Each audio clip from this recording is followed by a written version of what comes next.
Hi friends, आज मी तुम्हाला दाखवणार आहे रसरशीत बालुशाही। त्यासाठी मी अर्धा किलो मैदा घेतलेला आहे। मैदा हा चाळून घ्यायचा।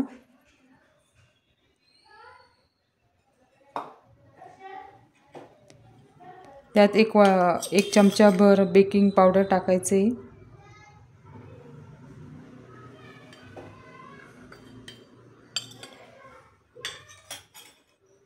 आणि गोड पदार्थ म्हणलं की त्यात थोडंसं चिमूटभर मीठ टाकायचे, त्याच्यामुळे पदार्थाला चव ही चांगली येते। आणि अर्धी वाटी तूप टाकायचे।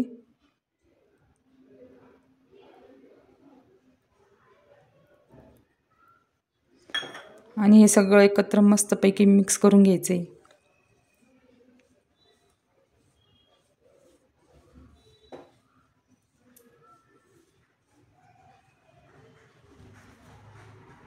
पाण्याचा वापर करून आता आपण त्याला हलक्या हलक्या हाताने मळून घ्यायचे। गव्हाचं पीठ भिजवतो तसं त्याला मळायचं नाहीये, फक्त त्याला असं हलक्या हलक्या हाताने मळायचे। त्याचा नुसता गोळा करायचा आहे।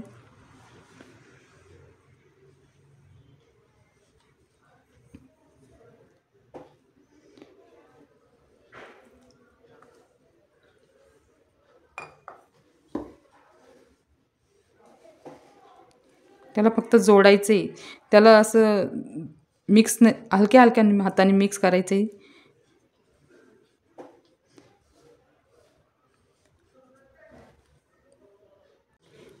कणिक भिजवल्यासारखं भिजवलं तर त्याचे लेयर्स येणार नाही आणि आपली बालुशाही ही खुसखुशीत आणि लेयर्सदार होणार नाही। त्यासाठी हलक्या हलक्या हाताने मळायचे त्याला फक्त जोडायचे, त्याला मळायचं नाहीये। त्याला एकत्र गोळा करायचा आहे त्याचा। आपण बघू शकता हलक्या हलक्या हाताने मी कसा गोळा मळून घेतलेला आहे। आता हा गोळा मळून झालेला आहे। आपण आता याला झाकून ठेवू आणि आपण पाकाची तोपर्यंत तयारी करू। आता आपण पाक बनवायला घेऊया।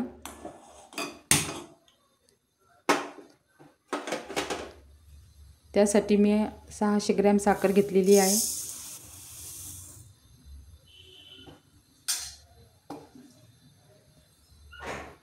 अर्धा किलो मैद्याला 600 ग्रॅम साखर भरपूर होते। आणि पाणी एवढे घ्यायचे की आपली साखर बुडेल इतकंच पाणी घ्यायचे। पाक हा घट्ट पण नाही पाहिजे आणि एकतारी पाक भरपूर होतो।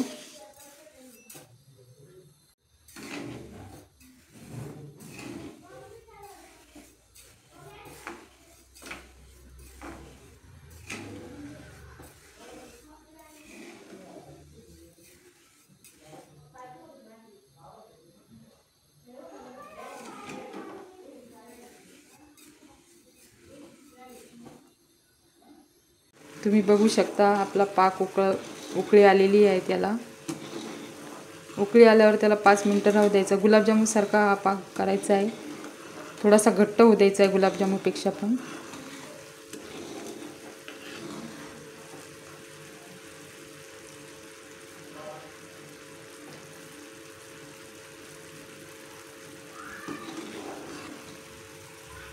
तुम्ही बघू शकता पाक तयार झालेला आहे।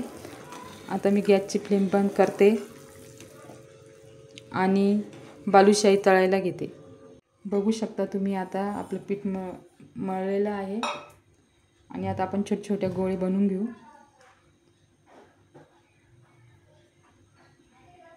गोळा हा जास्त मोठा पण नाही घ्यायचा आणि छोटा पण नाही घ्यायचा आणि हलक्या हलक्या हाताने असं नुसतं गोल गोल फिरवायचं आहे त्याला जास्त दाबायचं पण नाहीये आणि त्याला जास्त प्रेस पण नाही करायचे। हलक्या हलक्या हाताने त्याचे नुसते गोळे बनवायचे। तुमच्याकडे काही गोल असेल तर त्याचा आकार देऊ शकता, नाही तर एखादं लाटणं असेल तर त्याने तुम्ही छिद्र पाडू शकता, म्हणजे तेल आतपर्यंत जाऊन बालुशाही पूर्णपणे तळल्या जाईल। बघू शकता असे आरपार गोळा झाला पाहिजे, आरपार छिद्र झालं पाहिजे।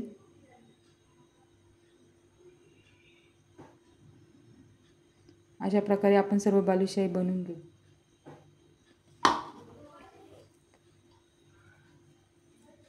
छोटे छोटे गोळे बनवायचे.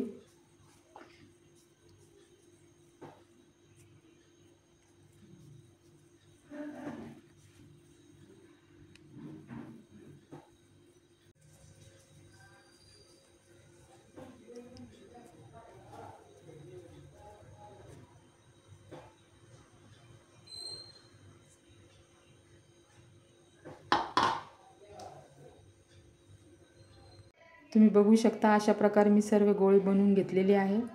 आता मी एका कढईत तेल गरम करायला ठेवते. आता मी गॅसवर तेल गरम करायला ठेवलेले आहे.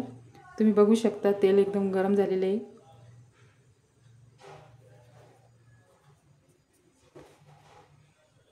आता आपण त्याच्या कमी गॅसवर गोळे तळून घेऊ. गॅसची फ्लेम ही कमीच ठेवायची आहे.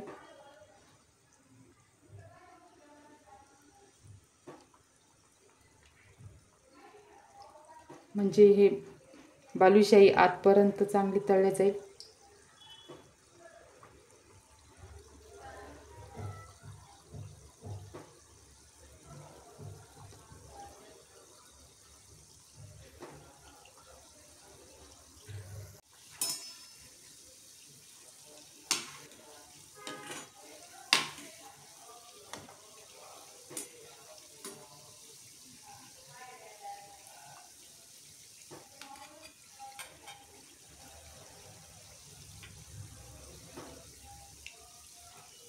हळूहळू त्याचा कलर बदलत जाईल आणि बालुशाही वर तरंगत राहील. तुम्ही बघू शकता बालुशाही वर आलेली आहे आणि त्याचा हळूहळू कलर चेंज होताना दिसतोय. तुम्ही बघू शकता आपण बालुशाही जेव्हा तळायला घेतली तेव्हा त्याचा आकार खूप छोटा होता, पण आता जसा जसा बालुशाही तळते तसं त्याचा आकार मोठा होताना दिसतोय. बालुशाहीची एक साईड पूर्णपणे तळलेली आहे. आता आपण बालुशाहीला पलटून घेऊ. तुम्ही बघू शकता त्याचा कसा कलर चेंज झालेला दिसतोय.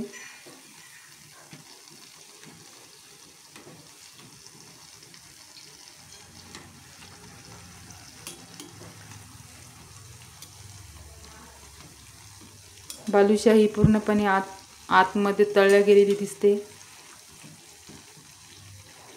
आता दुसऱ्या साईडलाच आपण तळून घेऊ. तुम्ही बघू शकता आता बालुशाहीचा पूर्णपणे कलर चेंज झालेला आहे. आता आपण बालुशाही काढून घेऊ.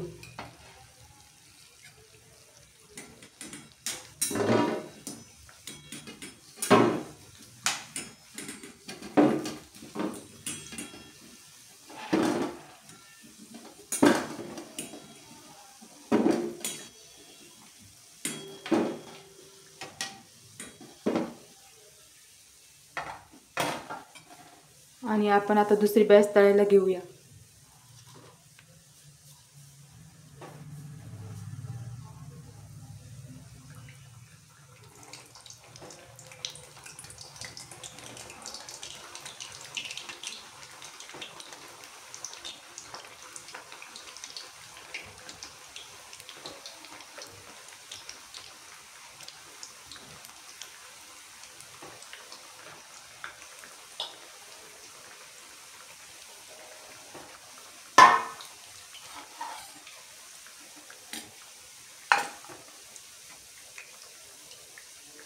तळलेली बालुशाही आपण पाकात सोडून घेऊ.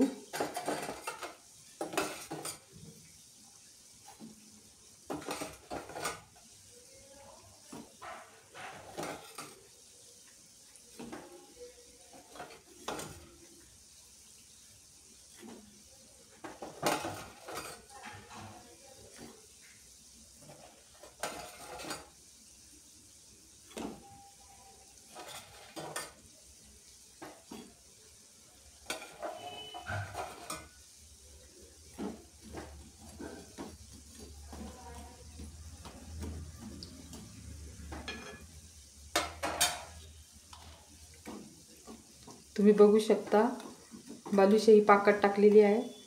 त्याला 2 मिनिटं पाकात राहू द्यायचे, म्हणजे पाक हा पूर्णपणे बालुशाहीमध्ये जाईल.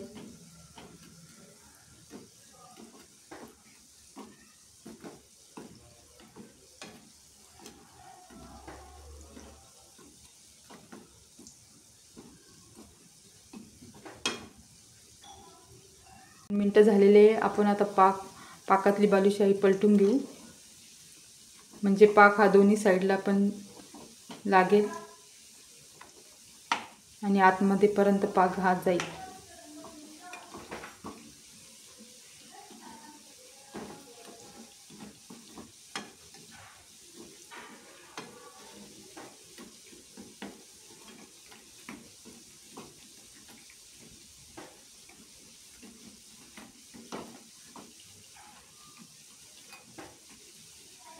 दोन मिनिटांनी बालुशाही काढून घ्यायची आहे. तोपर्यंत आपली दुसरीकडची बालुशाही तुम्ही बघू शकता. मी बालुशाही तुम्हाला तोडून दाखवते. आतमध्ये पर्यंत पाक गेलेला आहे आणि बालुशाही रसरशीत आणि क्रिस्पी झालेली दिसते.